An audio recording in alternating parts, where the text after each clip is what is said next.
Furðudýr vikunnar er eggjasnákur.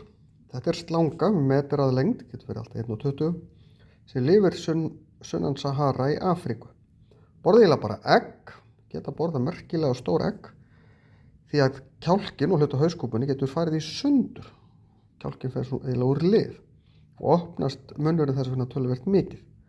Gleypa eggin í heilu lagi, en svo rekast eggin á beingata sem standa út úr hryggjarliðunum og brotna svo ælaðir eggjaskurninum út aftur.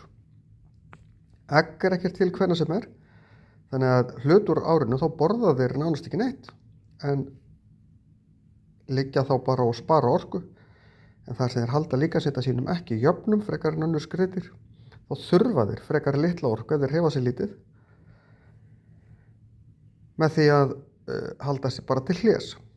Þeir eru ekki eitraðir, en eiga það til að herma eftir skröltormum, búa til svona, eða höggormum segi ég, til þess að fæla aðra í burtu.